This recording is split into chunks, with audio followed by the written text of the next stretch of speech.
you are listening in from today, welcome back to the Who Are You to Lead Anyway podcast for Mastering Skills to Navigate Leadership in Life, episode 14.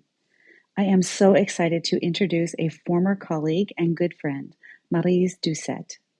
Maryse holds a Bachelor of Science in Industrial Engineering and a Master's of Business Administration from Université de Moncton, as well as a Lean Six Sigma Black Belt from Alignment Strategies.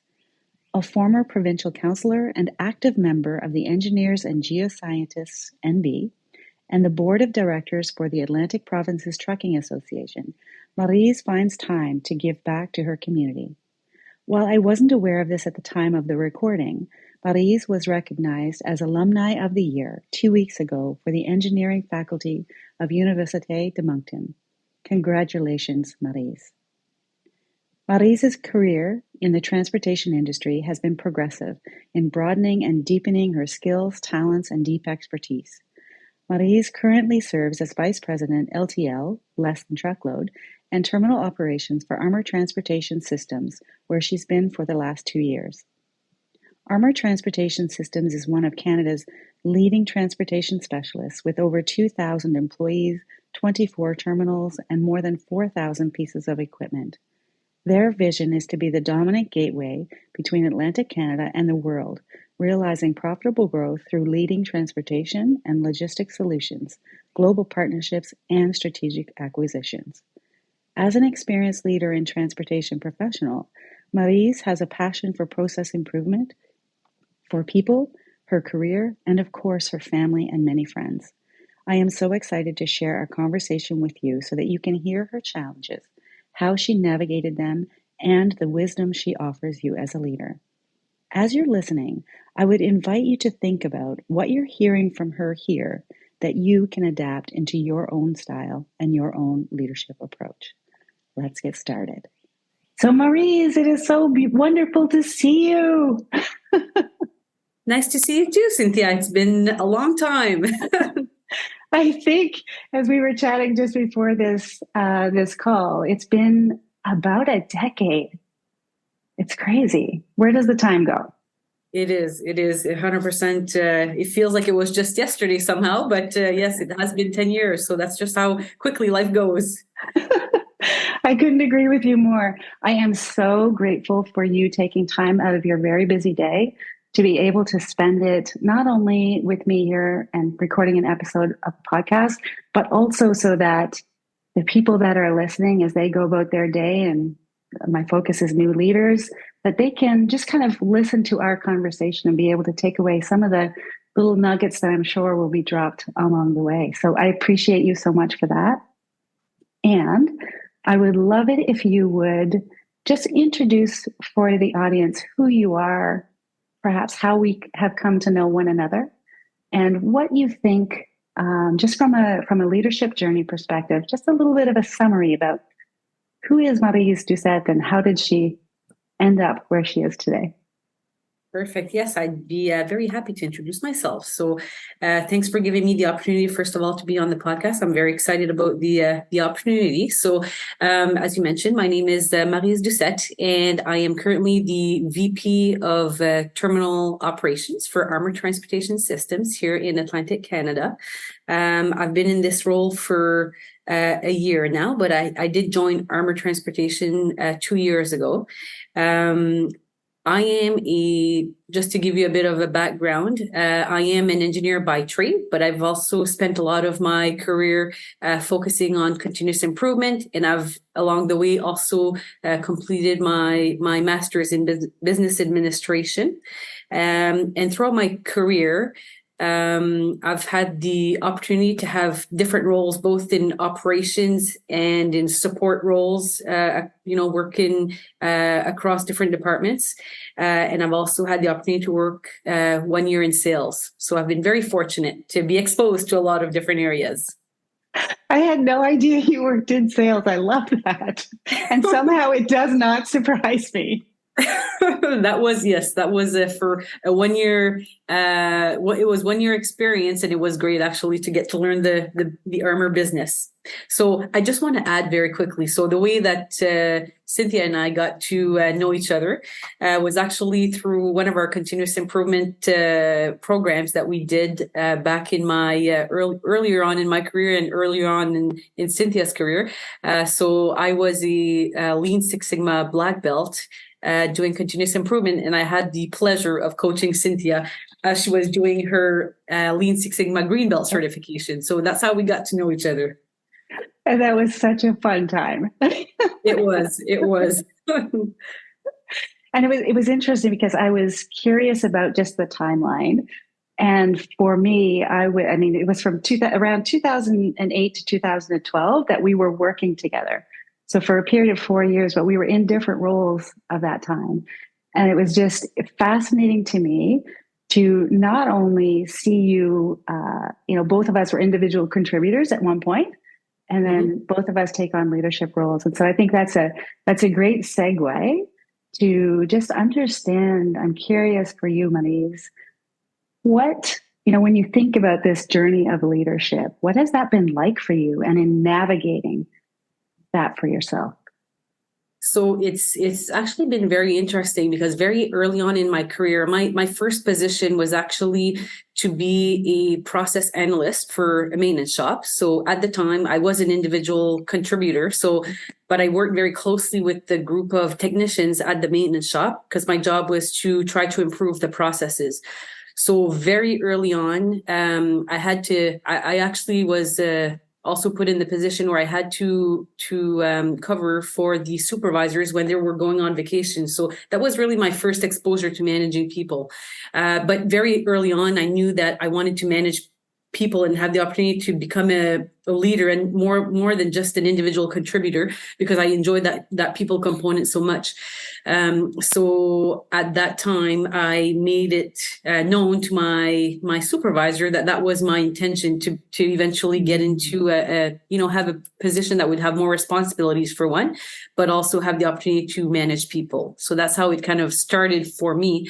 But because I had a real drive for change, that's also why over the years I've had the opportunity to get exposed to different departments, and I've had the opportunity to manage, more and more people as I progressed in my career. So that was, it was very beneficial for me over the years. And it sounds like I mean, I'm making an observation. You get to tell me if I'm correct or not.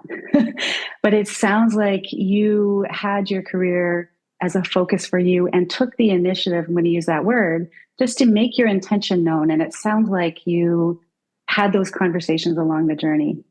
Could you say a little bit more about that?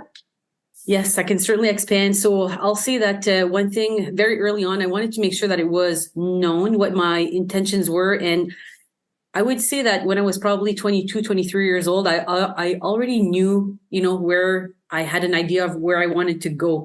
So that changed a little bit over the course of the years, because as we know, the more you know, the more you want to eventually evolve and your path could change a little bit.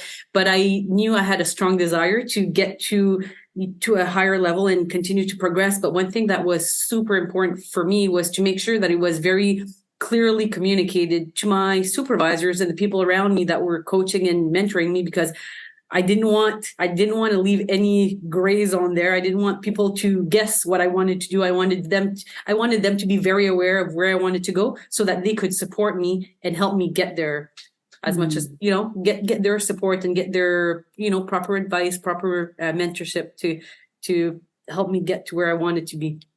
Yes. And it will come as no surprise to you that I think that is the way that humans do best in the world. And what I mean by that specifically is to really, rather than, because we could wait for other people to see potential in us, or we also can just take charge of that and own that and really be responsible for what it is we want to see those opportunities. And so I've been watching your career, not in a stocky way, but in a way of just just from a friendship perspective and also from an admiration perspective, because one of the things that I've noticed about you is every couple of years, there has been a shift and a change toward that direction that you've had for yourself.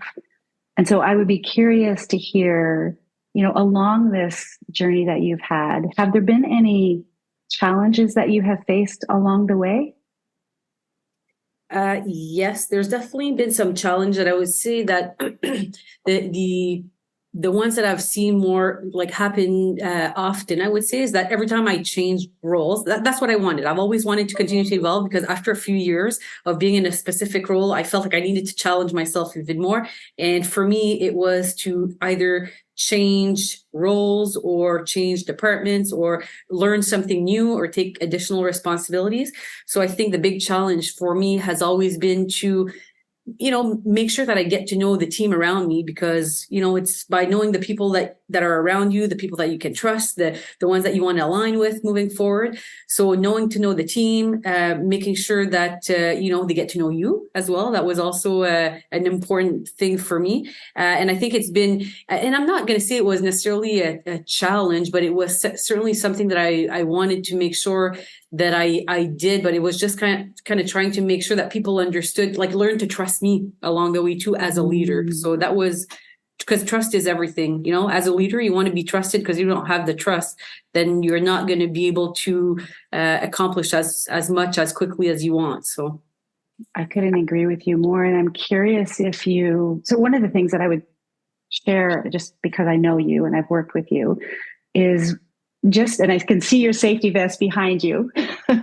So I know that this Maryse has not changed with regard to how she really you spend a lot of time with the people. And so I'm just curious if there are any tips that you could give new leaders around building trust. I would say get to know the people. I think the best advice I was given when I started to manage a terminal facility was get to know the people. Go out on the dock, do your tour, every morning at the beginning of the shift, at the end of the day, so that you catch a different shift, with new people. And you don't need to talk about business. All you need to do is just talk to them about their family, get to know them, ask them how their day's going. And once you build that trust and people start to see that you're interested not only in the work that they provide, the work that they do for you and how they assist you in to be productive in your day, or they help you to have good results. It's not about that. It's about building that relationship, building that trust. And once you have that, people will do anything for you, because they know that you're doing it from a place, it's because you care. And it's not just for the results. And it's not like, at the end of the day, when you get to know people, it's also, there's a lot of positive aspects, and it's very beneficial it was beneficial for me as a person everywhere I went, and I got to know people. So. Has that been harder to do as you've elevated in your career, do you think? The most challenging part was definitely moving companies. So when I was moving up, I feel like very early on in my career, in the first company that I worked for, I had a long tenure there. So I earned people's trust early on, and then people get to know you, and you build not only relationships, but you also have, like, people know you. So you have an automatic trust, and people, when they talk about you and you have their respect, they have your respect, then it's almost like everyone gets to know who you are. And if you have a good, track record, then people then kind of have that automatic trust in you. So it was easier as the years went. And because I got to know people on a more, professional and personal level. But when I changed businesses, that was, starting all over again. So that was challenging, because then people had no idea, was I a good leader, a bad leader? So I had to earn that trust, and also, earn my stripes. So show them what I was, capable of, and what we could do together as a team. Yeah. So I'm curious about this, and maybe you have the answer to this, or maybe you don't.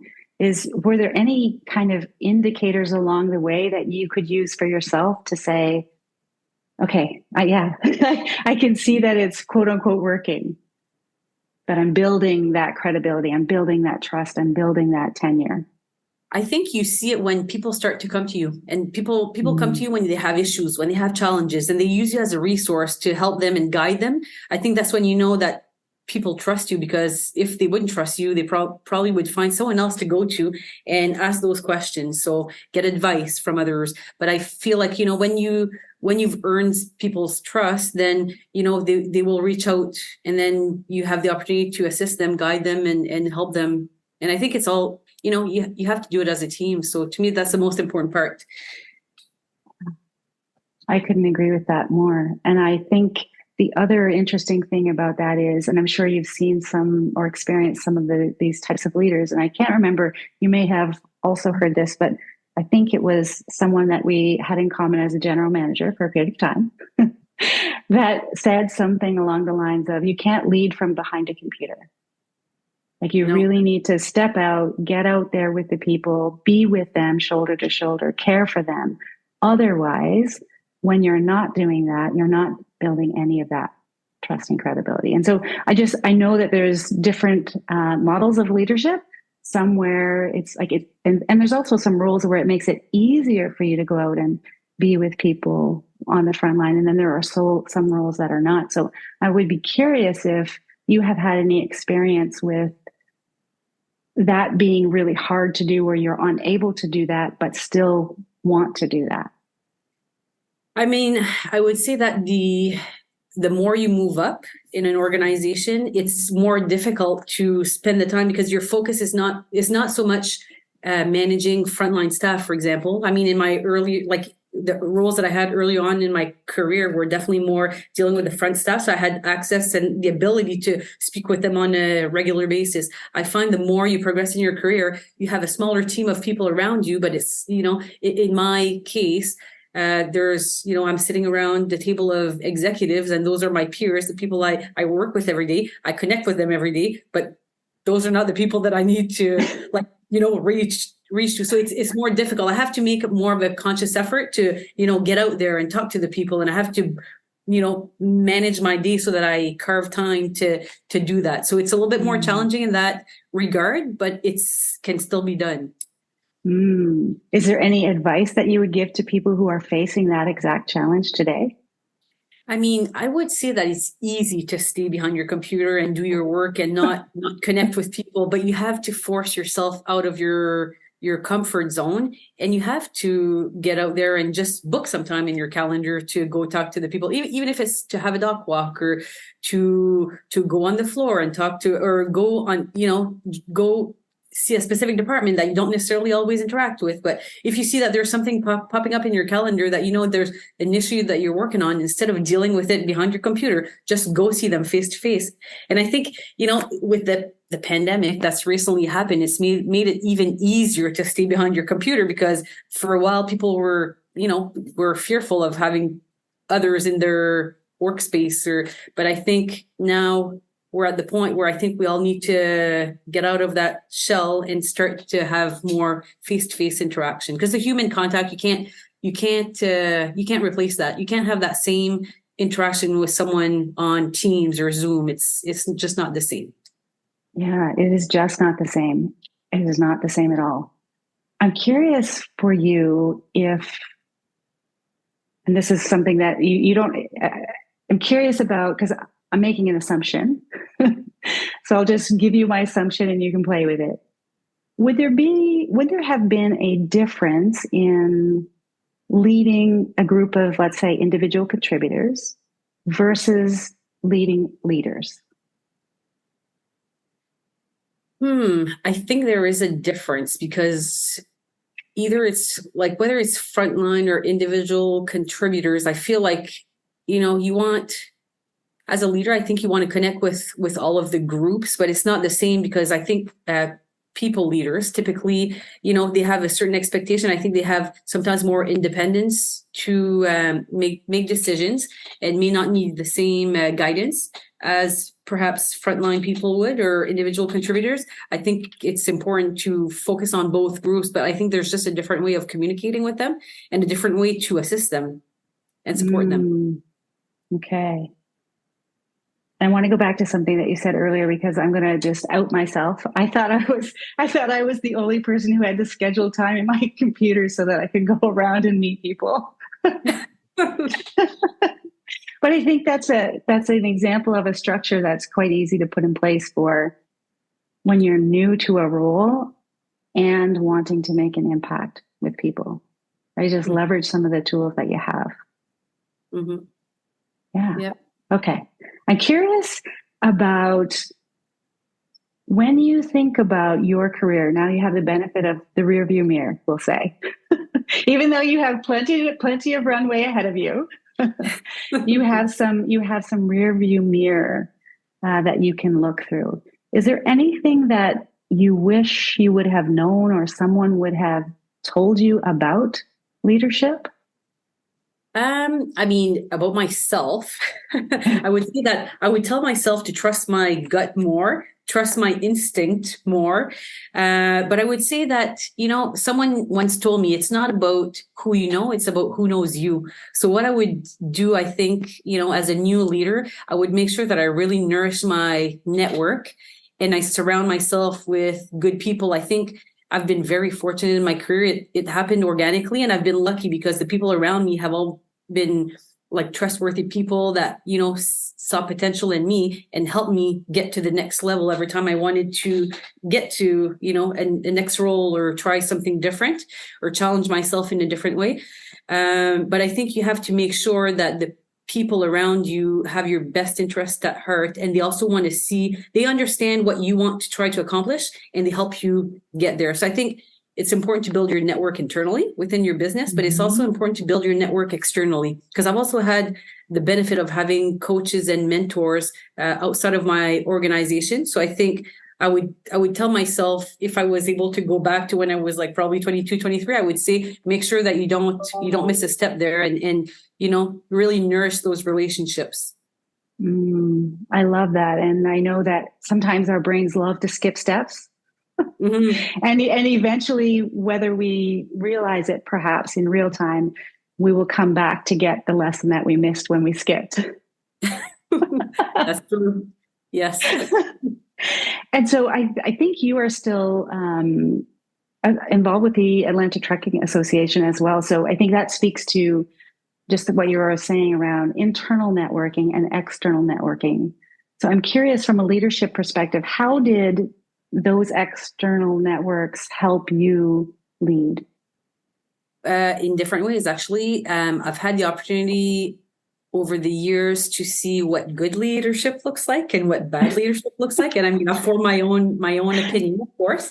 But I think you learn from both styles, because you don't want to only be surrounded by good leaders. It's good to, you do, but it's okay to see what bad leadership looks like and realize what it is, because I think as a leader, it's definitely showed me what I want to be too, right? It's helped me mold myself, like what I want to be as a leader.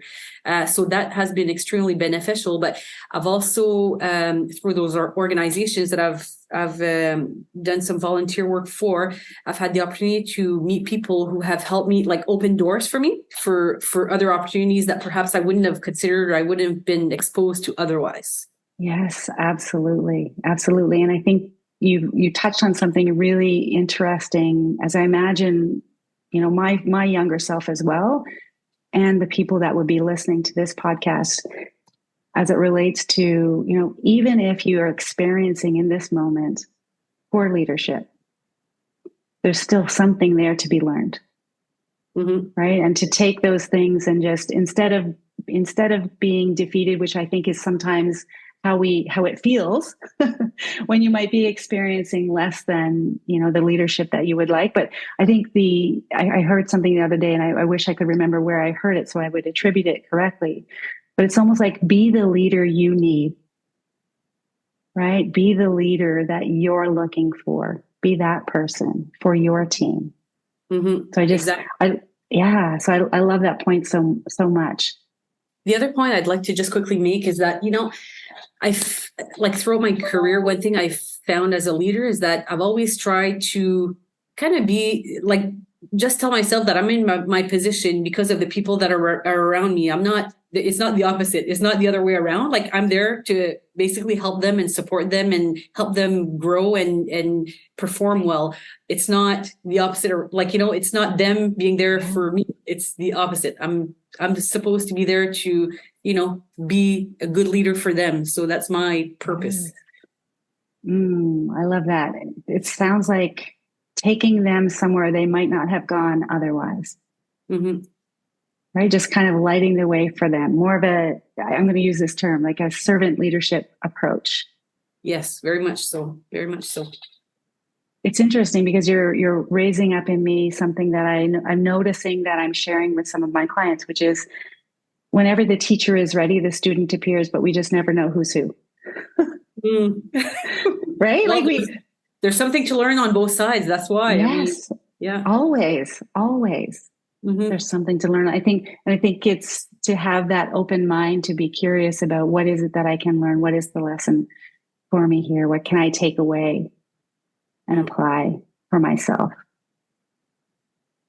So Maryse, I'm curious, as you think about the career that you've had so far, and with the progression that you've had, because I know you've always been someone who has been, in my view, very focused and driven to achieve, what you set out to achieve for yourself. And I'm curious if, as you have progressed, was there a challenge that kind of kept coming back to you? Not really a challenge, but I would say, I think just continuing to clearly make it known that I had the drive to get where I needed to go. I think that was, it was a challenge because sometimes there's also changes within an organization. So even if you've made it known to your boss what you want to do, if that person eventually leaves, well, you have to make sure that that's now known to the new person coming in so that they can continue to, help you continue to progress in the direction that you want to progress in. So that has been a challenge, but I would say, just being a new leader, like you said earlier, I've changed several times. I've had the opportunity to have roles every few years, and I think that's really helped me grow. I think it was just to start fresh with a new team. That has been a challenge, but it's also been very rewarding in a lot of ways. I love that. And so I'm curious if there's anything that you think, from an advice perspective, we'll just shift you in the role of mentor and advisor. Mm-hmm. Are there any, what advice would you give to someone who is just new to leadership? I would say that you may have a plan for yourself of where you want to get to as a leader. And I think don't be too rigid with your plan. I would say it's great to have a plan, but don't hesitate to adjust and shift. And it shouldn't be viewed as a failure. It should be viewed as someone being strong and recognizing that sometimes you have to adjust. Just like having, for example, for yourself, if you're thinking that your next step is going to be a move up, well, sometimes the next step may be a lateral move. It may be totally okay, but you may not see it as in the moment. It may not look like or seem like it's the most logical next step, but sometimes it is the best step because for your learning and your growth, it's going to make you even stronger for when you're going to take your next leap or your next step. So I think, that's just something that you should keep in mind. I love that. And I know there was a book I read, I think it was last year, around because the landscape of working is changing, right? And so it isn't always the quote unquote ladder that we might have envisioned for ourselves. It's kind of a bit of a scaffold approach, right? Where you can take opportunities, probably as you did with the sales opportunity, and just still not only continue to hone your skills and experiences, but learn a little bit more about who you are as a leader. What are you aware of in this experience? And just always be, I guess, open is what I'm hearing you say. Mm-hmm. Yes, be open with yourself for sure. And sometimes, people around you may give you an opportunity that you had no intention of ever, trying or going into, and you may think, okay, that's a bad idea. I'm not going to do that. But make sure you think about it before you make your final decision, because I've certainly been personally put in that position. And although in maybe a case or two, I've taken a position that I was like questioning if it was the right move for me. Like looking back in the rearview mirror, it was definitely, like every step of the way have been steps that have helped me get me to the point that I'm at today. I think it's all, they've always been great experiences, even if, in some cases I was questioning if it was the right thing to do. That sounds like really sage advice. And I'm going to ask you a question. You totally don't have to answer it, and it's totally okay. How did you decide? Like when you're faced with that decision that you're like, I'm not sure this is good for me, but I'm going to do it anyway. Well, you know me well, so you know that I'm very methodical in the way that I operate. That's how my brain works. But I would definitely put a list of pros and cons. That's pretty much how I would make my decision. And if it was if it was very close, like my pros and cons were very close, I would probably just do it. I know not everyone would do that, but I would always be of the mindset of like, okay, I'm not 100% sure this is going to be the right thing to do, but I'm going to try it anyways. And I would just close my eyes and jump head first. Just try it. And you know what? At the end of the day, what's the worst thing that can happen? You can always make a change. Like you're never going to know. If you don't try something, you're never going to know. But if you try it and you don't like it, then at least you know, and then you can do something else. It opens another door.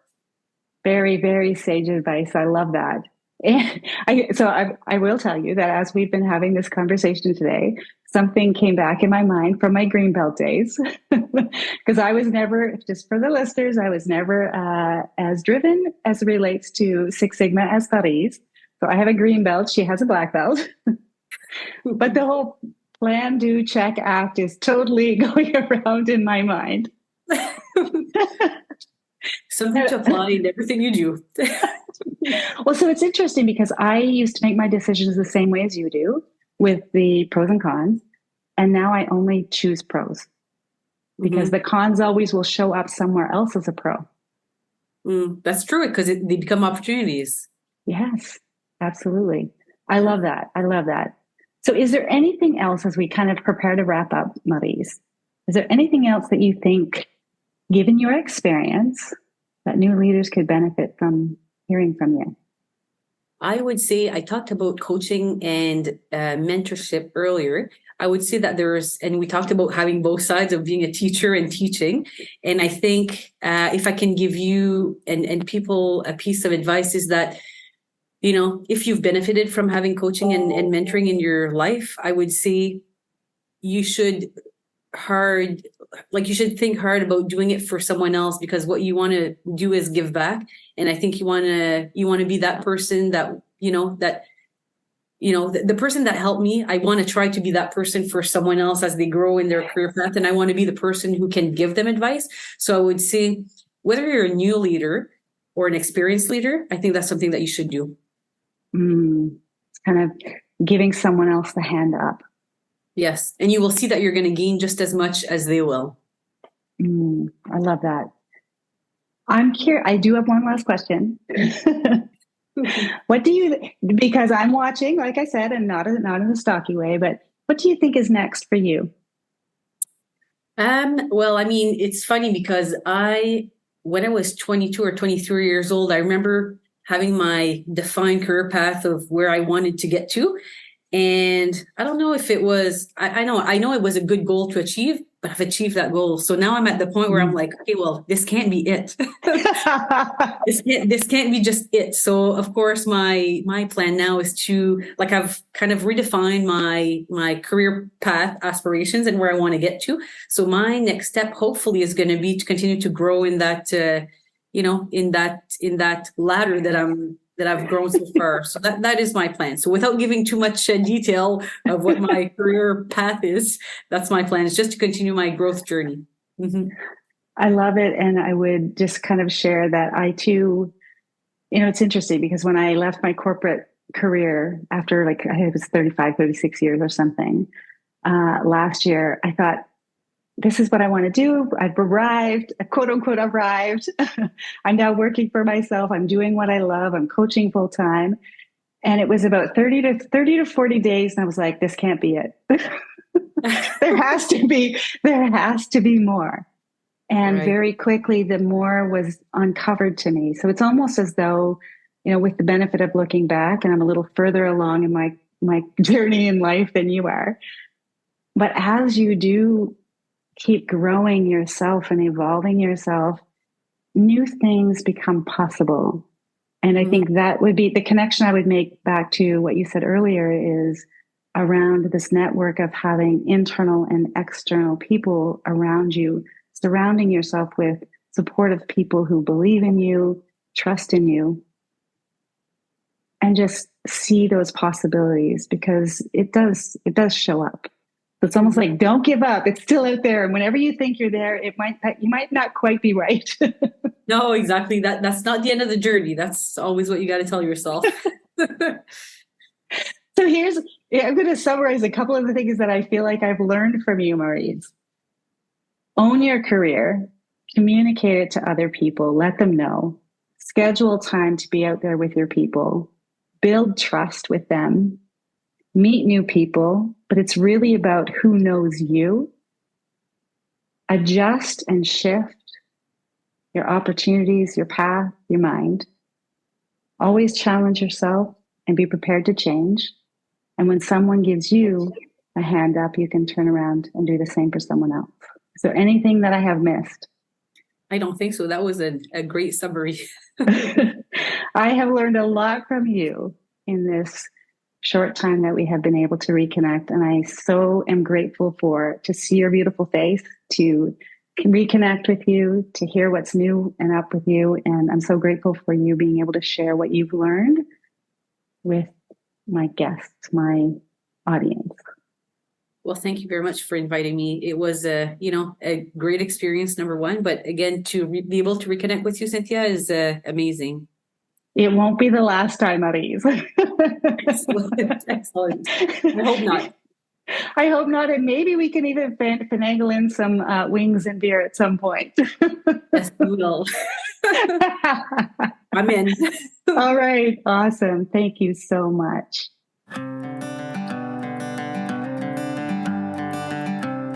Thanks for listening. Your feedback is a gift. Please rate and review with your honest opinion. Subscribe and share with your colleagues, especially if you've worked with me and found value in the work we've done together. Connect with me in my favorite places, LinkedIn and Instagram. My website is Cynthia Jamieson Coach, all lowercase, all one word, .ca. Until next time, make it a great week.